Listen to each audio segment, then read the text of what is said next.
ನಿಮ್ಮ ಅಶ್ವವೇಗ ನ್ಯೂಸ್ ಬಿಚ್ಚಿಡ್ತಾ ಇದೆ ಬೆಟ್ಟದ ಭ್ರಷ್ಟಾಚಾರ. ರಾಮ ಮಂದಿರ ಬಳಿಕ ಇದೀಗ ರಾಜ್ಯದಲ್ಲೂ ದೇವರ ಹುಂಡಿಗೆ ಕನ್ನವನ್ನ ಹಾಕಲಾಗ್ತಾ ಇದೆ.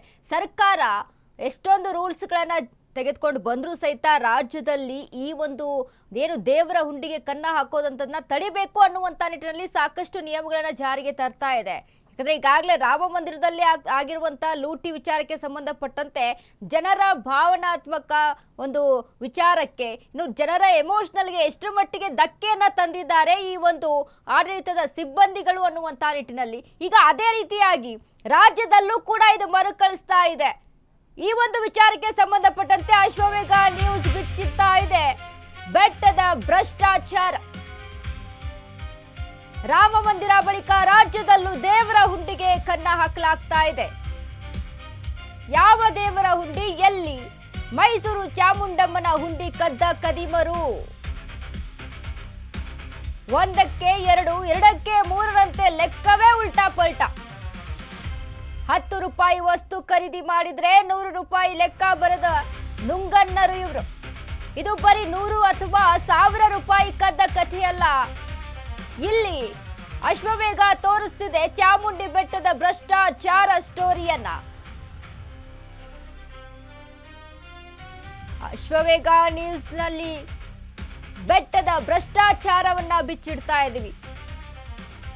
ಆಷಾಢ ಮಾಸದ ಶುಕ್ರವಾರ ಚಾಮುಂಡೇಶ್ವರಿಯನ್ನ ತುಂಬಿಕೊಂಡು ದೇವರ ದರ್ಶನವನ್ನ ಪಡೆದುಕೊಂಡು ವಿಶೇಷವಾದಂತ ಪೂಜೆಯನ್ನ ಸಲ್ಲಿಕೆ ಮಾಡಿಕೊಂಡು ಬರೋಣ ಅಂತ ಜನ ಬೆಟ್ಟಕ್ಕೆ ಹೋಗ್ತಾರೆ.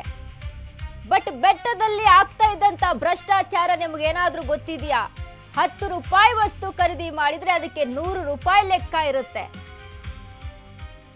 ಎಷ್ಟರ ಪರ್ಸೆಂಟೇಜ್ ಮೇರೆಗೆ ಇಲ್ಲಿ ನುಂಗಿ ನೀರು ಕುಡಿತಾ ಇದ್ದಾರೆ.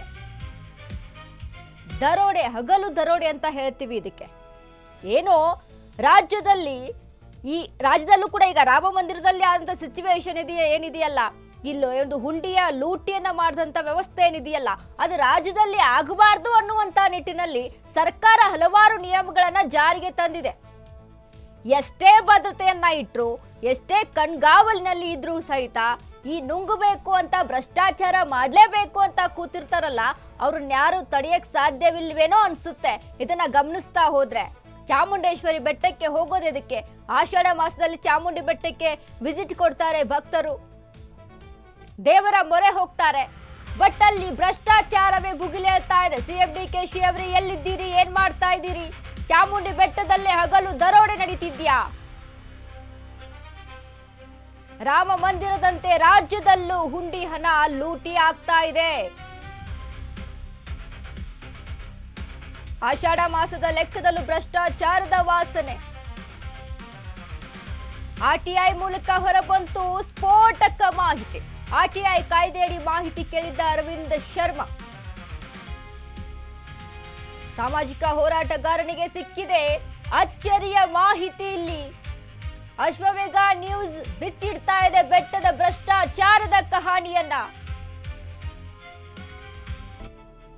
ಯುಪಿಯಲ್ಲಿ ರಾಮ ಮಂದಿರ ವಿಚಾರಕ್ಕೆ ಸಂಬಂಧಪಟ್ಟಂತೆ ಎಷ್ಟೆಲ್ಲ ಭಾವನಾತ್ಮಕವಾಗಿ ಧಕ್ಕೆಯನ್ನ ತಂದುಕೊಡ್ತು ಆ ಒಂದು ಸ್ಟೋರಿ. ಜನ ತಮ್ಮ ಹತ್ರ ದುಡ್ಡಿಲ್ಲ ಅಂತ ಆದ್ರೂ ದೇವರಿಗೆ ಅಟ್ಲೀಸ್ಟ್ 1 ರೂಪಾಯಿನಾದ್ರೂ ಕಾಣಿಕೆ ಹಾಕನಪ್ಪ, ನಮ್ದು ದೇವರಿಗೆ ಮುಟ್ಲಿ ಅನ್ನುವಂತ ನಿಟ್ಟಿನಲ್ಲಿ ಅಲ್ಲಿ ಸೇವೆಯನ್ನ ಮಾಡ್ತಾರೆ. ಅಲ್ಲೂ ಕೂಡ ನುಂಗಿ ನೀರು ಕುಡಿದಿರುವಂತದ್ದು ಒಂದೊಂದಾಗಿ ಬೆಳಕಿಗೆ ಬರ್ತಾ ಇದೆ. ಇದೀಗ ನೋಡಿ, ಎಲ್ಲೂ ಬೇಡ, ಮೈಸೂರಿನ ಚಾಮುಂಡೇಶ್ವರಿ ಬೆಟ್ಟ. ಇವತ್ತು ಶುಕ್ರವಾರ, ಆಷಾಢದ ಶುಕ್ರವಾರ ದಿನ ಆಗಿರೋದ್ರಿಂದ ಚಾಮುಂಡೇಶ್ವರಿಗೆ ವಿಶೇಷ ಪೂಜೆಯನ್ನ ಸಲ್ಲಿಸಲಾಗ್ತಾ ಇರುತ್ತೆ. ಅದ್ಭುತವಾಗಿ ಅಲಂಕಾರಗೊಂಡಿರ್ತಾಳೆ ದೇವಿ. ದೇವಿಯ ದರ್ಶನವನ್ನ ಪಡೆದುಕೊಂಡು ನಮ್ಮ ಕೈಲಿ ಏನಾಗುತ್ತೆ ಆ ಕಾಣಿಕೆಯನ್ನ ಕೊಟ್ಟು, ನಮ್ಮ ಕೈಲಿ ಏನಾಗುತ್ತೆ ಆ ಸೇವೆಯನ್ನ ಮಾಡಿ ಬಂದ್ರೆ ಆಯ್ತು ಅಂತ ಜನ ಆ ಒಂದು ಭಕ್ತಿ ಮನೋಭಾವದಿಂದ ಹೋಗ್ತಾರೆ. ಬಟ್ ಅಲ್ಲಿ ಜನಗಳಿಗೆ ಆಗೋವಂಥದ್ದೇನ್ ಗೊತ್ತಾ? ಹಗಲು ದರೋಡೆ ಆಗ್ತಾ ಇದೆ.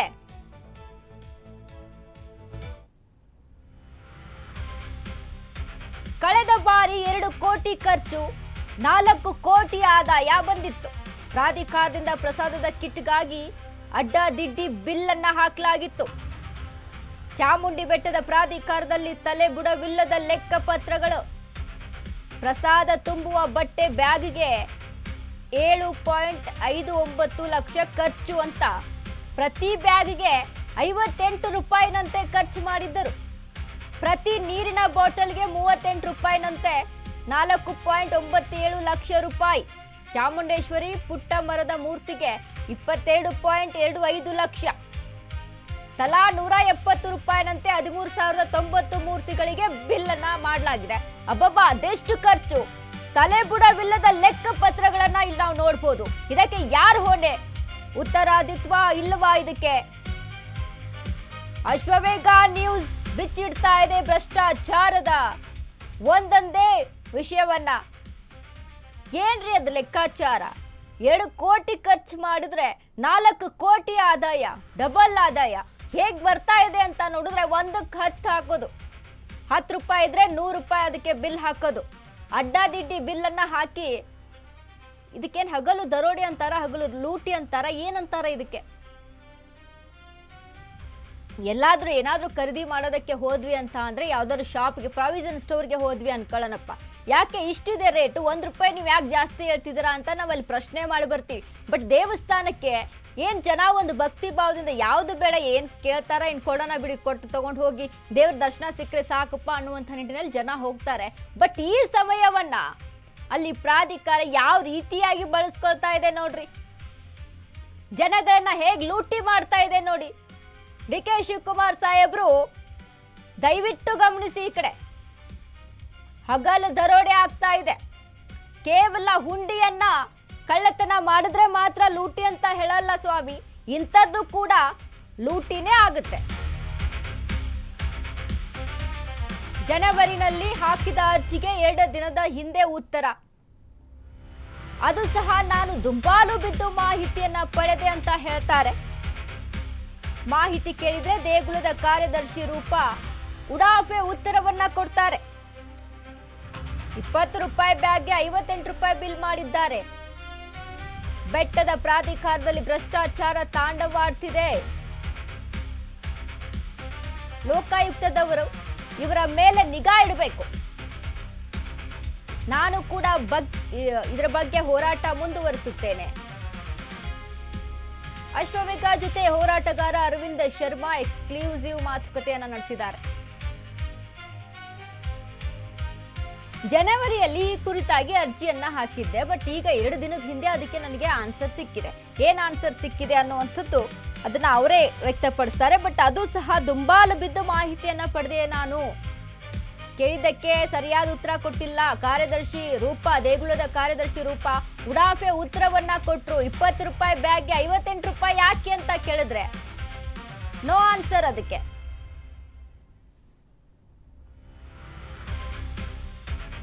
ಈ ರೀತಿಯಾಗಿ ಅಂದ್ರೆ 1ಕ್ಕೆ 10 ಬಿಲ್ ಹಾಕಿ ಇಲ್ಲಿ ಹೇಳುವಂಥದ್ದು.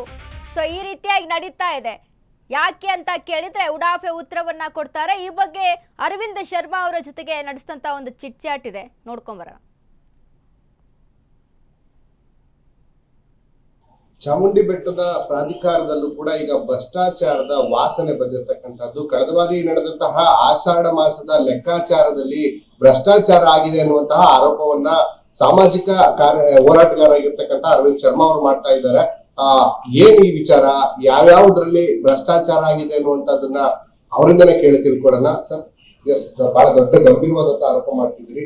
ಕಳೆದ ಬಾರಿ ಆಷಾಢ ಶುಕ್ರವಾರದಲ್ಲಿ ಆಗಿರುವಂತಹ ಎಲ್ಲ ಒಂದು ಲೆಕ್ಕಾಚಾರದಲ್ಲಿ ಭ್ರಷ್ಟಾಚಾರ ಆಗಿದೆ ಅನ್ನುವಂಥದ್ದು ಏನು ಮಾಹಿತಿ ಇದೆ ಸರ್?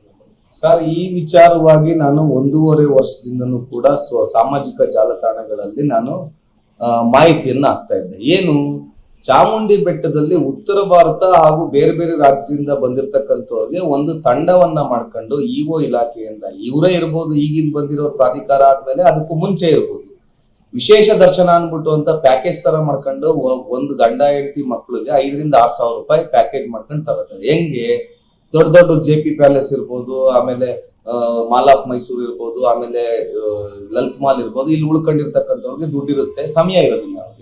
ಅಂತವ್ರನ್ನ ಬುಕ್ ಮಾಡ್ಕೊಂಡು ಒಳಗಡೆ ಬಿಡಿಸ್ಕೊಳ್ಳುವಂತದನ್ನ ದುಡ್ಡು ಹೊಡಿತಾ ಇದ್ದಾರೆ ಅಂತ ಕೇಳ್ಪಟ್ಟಿದ್ವಿ. ಈ ಸೋರಿಕೆಯನ್ನ ಹೆಂಗ್ ತಡೆ ಹಿಡಿಬಹುದು ಅಂತ ನಾನು ಯೋಚನೆ ಮಾಡಿದಂತ ಸಂದರ್ಭದಲ್ಲಿ ಸರ್ಕಾರನೇ ನೇರ 2,000 ರೂಪಾಯಿ ಟಿಕೆಟ್ ಮಾಡ್ಬಿಡ್ಲಿ ಒಂದು ತಲೆಗೆ ಪರ್ ಹೆಡ್ಗೆ, ಅದ್ರ ಜೊತೆಗೆ ಒಂದು ಕಿರುವದ್ದಿಕೆ ಚಾಮುಂಡಿ ಇದರದ್ದು ಒಂದು ವಿಗ್ರಹ, ಆಮೇಲೆ ಏನಾರ ಒಂದು ಕೊಡ್ಲಿ, ಪ್ರಸಾದ ಕೊಡ್ಲಿ ಅಂತ ಹೇಳಿದ್ದೆ. ಇದು ಬಹುಶಃ ಉಸ್ತುವಾರಿ ಸಚಿವರಿಗೆ ತಲುಪಿರ್ಬೇಕು ಅನ್ಸುತ್ತೆ. ಅವರು ಈ ಒಂದು ಕಾನ್ಸೆಪ್ಟ್ ನಡಿನಲ್ಲಿ ಇದನ್ನ ಮಾಡಿದ್ರು, ಏನದು ಆಷಾಢ ಶುಕ್ರವಾರದಲ್ಲಿ 2,000 ರೂಪಾಯಿ ಮತ್ತೆ 300 ರೂಪಾಯಿ ಅಂತ. ಸಂತೋಷ. ಆದ್ರೆ ಇದನ್ನ ಮಾಡಿಸಿದ ಉದ್ದೇಶ ಏನು ಅಂದ್ರೆ, ಒಂದು ಸೋರಿಕೆ ತಡೆ ಆಗ್ಲಿ, ಸೋರಿಕೆ ನಿಂತೋಗ್ಲಿ. ಇನ್ನೊಂದೇನು ಅಂತಂದ್ರೆ, ಈಗ ನೋಡಿ ಪ್ರಾಥಮಿಕ ಪ್ರೌಢ ಶಿಕ್ಷಣ ಇಲಾಖೆಯಲ್ಲಿ ಟಾಯ್ಲೆಟ್ಗೆ ಫೆನೈಲ್ ಕೊಡೋದಕ್ಕೂ ದುಡ್ಡಿಲ್ಲ. ಅವ್ರ ಹತ್ರ ಸಂಬಳ ಕೊಟ್ಟು ಬಿಡ್ತಾ ಇದಾರೆ, ಹೆಂಗೋ ಮಾಡ್ಕೊಂಡು ಮುಕ್ಕರ್ಕೊಂಡು. ಫೆನೈಲ್ ಕೊಡೋದಕ್ಕಾಗ್ಲಿ ಬಣ್ಣ ಮಾಡಿಸೋದಕ್ಕಾಗ್ಲಿ ದುಡ್ಡಿಲ್ಲ. ಅವರು ಯಾರ್ಯಾರನ್ನ ಗೋಗರ್ಕಬೇಕು, ಆಯ್ತಾ. ಹಂಗಾಗಿ ಇದು ಪ್ರಾಧಿಕಾರ ಅನ್ನೋದು ಮುಖ್ಯಮಂತ್ರಿ ಅಡಿನಲ್ಲಿ ಬರುತ್ತೆ. ಹಂಗಾಗಿ ಇವ್ರು ನೇರವಾಗಿ ಶಾಲೆಗಳಿಗೆ ಅನುದಾನ ಕೊಡ್ಬೋದು ಈ ಉಳಿಕೆ ದುಡ್ಡಲ್ಲಿ ಅಂತ ಅಂದ್ಬಿಟ್ಟು, ಭಕ್ತಾದಿ ದುಡ್ಡಲ್ಲಿ ಅಂತ ನಾನ್ ಮಾಡಿದ್ದು. ನಾನು ಇದನ್ನ ಸೋಷಿಯಲ್ ಮೀಡಿಯಾದಲ್ಲಿ ಹಾಕಿದ್ದು. ಅದನ್ನ ಸರ್ಕಾರ ಮಾಡ್ತು. ಉಳಿಕೆ ದುಡ್ಡನ್ನ ದೆಹಲಿ ಮಾದರಿ ಶಾಲೆ ಪಚಮಣೆ ತಗೊಂಡು ಸುಣ್ಣ ಹೊಡೆದ್ಬಿಟ್ಟು ಗೋಡೆಗೆ ತೇಪೆ ಹಾಕೋದ್ ಬೇಕಾಗಿಲ್ಲ ನಮ್ಗೆ. KV ಇಂಟರ್ನ್ಯಾಷನಲ್ ಸ್ಕೂಲ್ ಇದೆಯಲ್ಲ, ಅದೇ ತರ ಡೆಮಾನ್ಸ್ಟ್ರೇಷನ್ ಸ್ಕೂಲ್ ಇದೆಯಲ್ಲ, ಅದು ಸರ್ಕಾರಿ ಶಾಲೆನೇ ದೆಹಲಿ ಮಾದರಿ. ಅದೇ ತರನೇ ರಾಜ್ಯ ಸರ್ಕಾರದ ಶಾಲೆಗಳನ್ನು ಕೂಡ ದೆಹಲಿ ಮಾದರಿ ಶಾಲೆ ಮಾಡಿ ನಮ್ಮ ಬಡವರ ಮಕ್ಕಳುಗಳು ಕೂಡ ಅಂತ ವಾತಾವರಣದಲ್ಲಿ ವಿದ್ಯಾಭ್ಯಾಸ ಕಲೀಲಿ, ಮತ್ತೆ ಸ್ಟ್ರೆಂತ್ ಜಾಸ್ತಿ ಆಗುತ್ತೆ. ಖಾಸಗಿ ವಲಯಕ್ಕೆ ಒಂದು ಹೊಡೆತ ಬೀಳುತ್ತೆ, ಮತ್ತೆ ಖಾಸಗಿ ಶಿಕ್ಷಣ ಸಂಸ್ಥೆಗಳಿಂದ ವಿದ್ಯಾಭ್ಯಾಸ ವ್ಯಾಪಾರೀಕರಣ ಆಗ್ತಿದೆ ಅನ್ನೋ ಉದ್ದೇಶದಿಂದ ನಾ ಈ ದನಿ ಎತ್ತಿದ್ದು. ಈ ದನಿ ಎತ್ತಾದ್ಮೇಲೆ ಸುಲಲಿತವಾಗಿ ನಡೀತು. 2,000 ರೂಪಾಯಿ ಮಾಡೋರು ಒಂದಷ್ಟು ವಿರೋಧಗಳಾಯ್ತು. ಆಮೇಲೆ ನಾನು ಸ್ಟೇಟ್ಮೆಂಟ್ ಗಳನ್ನು ಕೊಟ್ಟೆ ಸರ್ಕಾರಿ ಶಾಲೆಗೆ ಅಂತ. ಅದಕ್ಕೋಸ್ಕರ ನಾನು ಮಾಹಿತಿ ಆಗ್ತೆ ಜನವರಿನಲ್ಲಿ. ಈ 3/1/2026 ಮಾಹಿತಿ ಆಗ್ತದೆ. ಮಾಹಿತಿ ಆಗಿ 30 ದಿನ ಆದ್ರೂ ಯಾವುದೇ ಲೆಟರ್ ಕರೆಸ್ಪಾಂಡೆನ್ಸ್ ಮಾಡ್ಲಿಲ್ಲ ಇವರು. ಅದಾದ್ಮೇಲೆ ಏನ್ ಮಾಡಿದೆ, 300 ರೂಪಾಯಿ 2,000 ರೂಪಾಯಿಗೆ ಪ್ರಥಮ ಮೇಲ್ಮನವಿ ಆಗ್ತದೆ. ಈಕೆ ಏನಿದ್ರಲ್ಲ ಘನತೆವೆತ್ತ ಕಾರ್ಯದರ್ಶಿ ಮೈಸೂರು ಮಹಾನಗರ ಪಾಲಿಕೆಯಲ್ಲಿ ಇದ್ದಾಗಲೂ ಕೂಡ RTI ನಲ್ಲಿ ಮಾಹಿತಿ ಕೊಡೋದನ್ನ 5,000 7,000 ದಂಡ ಹಾಕ್ಸ್ಕೊಂಡಿದ್ದಾರೆ. ಇವರು ಮಾಹಿತಿ ಹಕ್ಕಲ್ಲಿ ಕೊಡದೇ ಇಲ್ಲ. ಇವರು ಅಷ್ಟು ದುರಾಂಕಾರ ಇವ್ರಿಗೆ. ಇವ್ರು ಕೆಲಸನೇ ಮಾಡೋದಕ್ಕೆ ಹೋಗೋದಿಲ್ಲ. ಇದಕ್ಕೆ ನನಗೆ ಉತ್ತರ ಬರ್ಲಿಲ್ಲ. ಕನಿಷ್ಠ ಇದಕ್ಕೆ ಎನ್ಕ್ವೈರಿ ಕರಿಬೇಕು. ಯಾರೋ ಸಾರ್ವಜನಿಕ ಮಾಹಿತಿ ಹಕ್ಕು ಅಧಿಕಾರಿ ಇದಾರಲ್ಲ, ಯಾಕಪ್ಪ ಕೊಟ್ಟಿಲ್ಲ ಅನ್ಬಿಟ್ಟು ಅಂತ ಕರೆಸ್ಬಿಟ್ಟು ನನ್ ಮುಂದೆ ಕಡತಗಳನ್ನೆಲ್ಲ ತೆಗೆಸಿಟ್ಟಿ, ಅದು ಪ್ರೊಸೀಡಿಂಗ್ಸ್ ಭಾರತ ದೇಶ ಸಂವಿಧಾನದ ಅಡಿನಲ್ಲಿ ಆಗಿರ್ತಕ್ಕಂಥ ಮಾಹಿತಿ ಹಕ್ಕು ಕಾಯ್ದೆ, ಅದನ್ನ ಮಾಡ್ಲಿಲ್ಲ. ನಾನು ಏನೋ ಕೆಲಸದ ಬಿಸಿನಲ್ಲಿ ಸುಮ್ಮನಾದೆ. ಈಗ ಇನ್ನೊಂದೇನಾಗಿದೆ ಅಂತಂದ್ರೆ, ಕೆಲವರೆಲ್ಲ ಐಫೋನ್ ಇಟ್ಕೊಂಡ್ಬಿಟ್ಟಿರ್ತಾರೆ. ಸಾರ್ವಜನಿಕ ಮಾಹಿತಿ ಅಧಿಕಾರಿ ಐಫೋನ್ ನನಗೆ ಗೊತ್ತಿಲ್ಲ, ಅದು ಫೋನ್ ಮಾಡೋದೇ ಕಟ್ಟು, ಅನ್ನೋನ್ ನಂಬರ್ ಹೋಗೋದೇ ಇಲ್ಲ. ಲ್ಯಾಂಡ್ ಲೈನ್ ಫೋನ್ ಮಾಡಿದ್ರೆ ಅವ್ರು ಇಲ್ಲ ಇಲ್ಲೋಗಿದ್ದಾರೆ ಅಂತ ಇದೇ ಕಥೆಗಳು. ಎಷ್ಟ್ ಸತಿ ಅಂತ ಬೆಟ್ಟಕ್ಕೆ ಹೋಗ್ಲಿ. ಆಮೇಲೆ ವಾಟ್ಸಾಪ್ ಅಲ್ಲಿ ಫೋನ್ ಮಾಡ್ಕೊಂಡು ನಾನು ಈ ತರ ಅಂತ ಹೇಳಿ, ಕೊಡಪ್ಪ ನಾ ಸರ್ಕಾರಿ ಶಾಲೆನ ಈ ತರ ಮಾಡಿಸ್ಬೇಕು ಅಂತಿದ್ದೀನಿ ಅಂತ ಎಲ್ಲ ಹೇಳ್ಬಿಟ್ಟು ನಾನು ಅವ್ನಿಗೆ ಹೇಳ್ದೆ. ಅವನು ಇವತ್ತು ನಾಳೆ ಬೆಂಗಳೂರು ಅಂತೀನೇನೋ ಅನ್ಕೊಂಡು ಓಡಾಡ್ದ. ಸಂತೋಷ ಅಂತ ಆಯ್ತು ಅಂತ ನಾ ಸುಮ್ನಾದೆ. 1 ತಿಂಗಳಿಂದ ಆಷಾಢ ಮಾಸ ಶುರು ಆಗುತ್ತೆ ಅಂತ ಆತನ ಬೆನ್ನಿಂದ ಬಿದ್ದೆ. ಇಲ್ಲಪ್ಪ ನೀನ್ ಕೊಡ್ಲೇಬೇಕು ಅಂತ ಹೇಳ್ದೆ. ಅವಾಗ ಏನಾಯ್ತು, ಇದೆಲ್ಲದನ್ನು ರೆಡಿ ಮಾಡ್ತೀನಿ ಸರ್, ಮೇಡಮ್ ಸೈನ್ ಆಗ್ಬೇಕು ಅಂತಂದ. ನೆನ್ನೆ ತನಕ ನೋಡಿದ್ರೆ ಸೈನ್ ಆಗಿಲ್ಲ ಅಂತ ಫೋನ್ ರಿಸೀವ್ ಮಾಡ್ತಿಲ್ಲ. ನಾನ್ ನೆನ್ನೆ ಹೋದೆ. ನೆನ್ನೆ ಅಲ್ಲಿ ಹೋಗ್ಬಿಟ್ಟು ಕೇಳ್ದಂತ ಸಂದರ್ಭದಲ್ಲಿ why are shouting like this ಅಂತಂದು. ಅಲ್ಲಪ್ಪ, ಇದು ನನ್ನ ಹಕ್ಕನ್ನ ನಾನು ಕೇಳ್ತಾ ಇದ್ದೀನಿ. ನಾನು ಯಾಕೆ ಜೋರಾಗಿ ಮಾತಾಡ್ಲಿ? ಮಾಹಿತಿ ಹಕ್ಕಲ್ಲಿ ಹಾಕಿದೀನಿ. ನೀವು ಪ್ರಥಮ ಮೇಲ್ಮನವಿ ಹಾಕಿದ್ರೆ ಎನ್ಕ್ವೈರಿ ಕರೀಲಿಲ್ಲ, ಯಾಕೆ ಕರೆದಿಲ್ಲ? ಈಗ ಕರಿತೀನಿ. ಈಗೇನ್ ಕರೆಯೋದು ನೀವು? 8 ತಿಂಗಳು ಬಿಟ್ಕೊಂಡು ಏನ್ ಕರೆಯೋದು? ನಂಗೆ ಮಾಹಿತಿ ಕೊಡಿ ಅಂತಂದೆ. ನೀರಿಗೆ 38 ರೂಪಾಯಿ ಬೆಲೆ ಹಾಕಿದಿರಲ್ಲ, ನಿಮ್ಗೆ ಮಾನ ಮರ್ಯಾದೆ ಏನಾದ್ರು ಇದೆ ನಿಮ್ಗೆ? ಈ ಆಟ ಧಾರ್ಮಿಕ ಭಾವನೆಗಳಿಗೆ ಧಕ್ಕೆ ಆಗುವಂತ ಕೆಲಸಗಳನ್ನ ಮಾಡ್ತಾ ಇದಾರೆ ಅಲ್ಲಿರ್ತಕ್ಕಂಥವ್ರು ಮನೆ ಮೇಲೆ ರೈಡ್ ಮಾಡ್ತು ಅಂದ್ರೆ ಒಳ್ಳೊಳ್ಳೆ ಆಸ್ತಿಗಳು ಸಿಗುತ್ತೆ, ಆಯ್ತಾ. ಲೋಕಾಯುಕ್ತವ್ರು ರೈಡ್ ಮಾಡ್ಬೇಕು, ಅಧಿಕಾರಿಗಳ ಮೇಲೆ ಕ್ರಮ ತಗೋಬೇಕು. ವಿಶೇಷವಾಗಿ ಕಾರ್ಯದರ್ಶಿ ರೂಪ ಅವ್ರ ಮೇಲೆ ರಾಜ್ಯ ಸರ್ಕಾರ ಕ್ರಮ ತಗೋಬೇಕು ಅಂತ ಒತ್ತಾಯ ಮಾಡ್ತೀನಿ. ಇದಿಷ್ಟು ಸಾಮಾಜಿಕ ಹೋರಾಟಗಾರರಾಗಿರ್ತಕ್ಕಂಥ ಅರವಿಂದ್ ಶರ್ಮಾ ಅವರ ಮಾತಾಗಿರ್ತಕ್ಕಂಥದ್ದು. ಏನು ಗರ್ಭಗುಡಿಯ ಪೂಜಾರಿಯಿಂದ ಹಿಡಿದು ಸೆಕ್ಯೂರಿಟಿ ವರೆಗೂ ಕೂಡ ಚಾಮುಂಡಿ ಬೆಟ್ಟದ ಪ್ರಾಧಿಕಾರದಲ್ಲಿ ಭ್ರಷ್ಟಾಚಾರ ತಾಂಡವ ಆಡ್ತಾ ಇದೆ. ಲೋಕಾಯುಕ್ತ ಇವರ ಮೇಲೆ ನಿಗಾವನ್ನ ಇರಿಸಬೇಕು. ನಾನು ಕೂಡ ಮುಂದಿನ ದಿನಗಳಲ್ಲಿ ಈಗ ಪಡೆದಿರತಕ್ಕಂಥ ದಾಖಲೆಗಳನ್ನ ಒಳಗೊಂಡಂತೆ ಹೋರಾಟವನ್ನು ಮುಂದುವರಿಸಿದೆ ಎನ್ನುವಂತ ಮಾತುಗಳನ್ನ ನಮ್ಮೊಂದಿಗೆ ಹಂಚ್ಕೊಳ್ತಾ ಇರ್ತೀವಿ. ಕ್ಯಾಮ್ರಾ ಪರ್ಸನ್ ಉದಯ್ ಜೊತೆ ಸಂದೀಪ್ ಕುಮಾರ್, ಅಶೋಕ ನ್ಯೂಸ್, ಮೈಸೂರು.